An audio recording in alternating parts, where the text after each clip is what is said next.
Hi, I'm Eric. For the sake of the story, I'll be keeping my family's names private, so my brother will be called Ken and my cousin will be called Damien. This happened about 6 years ago. It was a cold December evening in 2019 when my family and I visited our local McDonald's. I was 12 years old at the time, my brother Ken was 10, and our cousin Damien was 14. We had all been looking forward to a simple evening of food and playtime. As we walked in, we started ordering food, but our attention was quickly pulled aside. A large, muscular man was shouting angrily at a woman, his voice carrying through the glass. Suddenly, I saw him grab my mom's hand. My heart jumped, and I shouted at the guy to shut up, but my aunt quickly gave me a sharp look, silently telling me not to get involved. And honestly, I thank her for that, because things could have gotten much worse. Inside, my aunt kept paying for the food. Ken turned to me and asked, "Man, what's going on?" I whispered back, "I don't know. Let's just focus on the positives." Damien looked pale, scared, and I tried to reassure him with a smile. "Don't worry. Things will get better, I promise." We hugged each other, holding on, as the woman and the man stormed into the restaurant. That's when things completely spiraled. The woman screamed, "I told you, I don't have your money, you pig!" The man roared back, calling her a lying bitch. Dozens of customers froze, parents, kids, families, all staring in shock as the fight escalated. A female employee stepped forward and snapped, "Get out now, or I'm calling the police!" The atmosphere was heavy with fear. My aunt leaned toward me and whispered again to stay out of it, so we tried to eat quietly, though our hands were shaking. The playground in the corner, once exciting, suddenly meant nothing. Ken and Damien kept saying, "The cops are coming!" like it was the only thing keeping them calm, but the truth was far darker. I excused myself to check on my mom, and that's when I saw something I'll never forget. The man had calmed down. He stood talking with a friend, a rough-looking guy with his girlfriend by his side, and then I noticed it. 3 shotguns, tucked into the man's back, hidden under his jacket. My blood ran cold. I didn't move. I didn't breathe. I just forced myself to walk away, praying he hadn't seen me notice.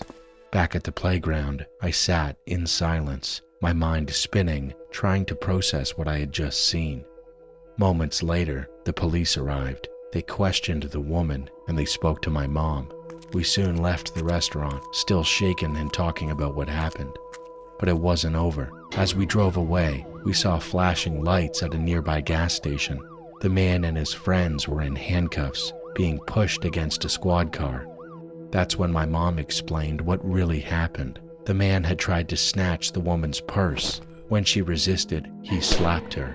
She gave her statement to the police, and we drove home, grateful it was finally over. Seeing that man in cuffs gave us closure, but it also left me with a memory I'll never forget. Now, at 17, I still look back on that night. The night a normal trip to McDonald's turned into something I'll carry with me forever. My name is Chen, and I'm 15 years old. This happened when I was 10. Back then, I lived in a small town in Manitoba, Canada. After this night, my family moved to Portage-la Prairie. For some context, I loved volleyball. Even though I wasn't very good at it, I wanted to play. I remember begging my parents to register me for after-school volleyball, but I would always chicken out. Now, onto the story. It was a Sunday night. My parents were at a gender reveal party, and my brother and I decided not to go since they said it would be boring for us. After playing with my neighbor, I went back inside and into the room I shared with my brother.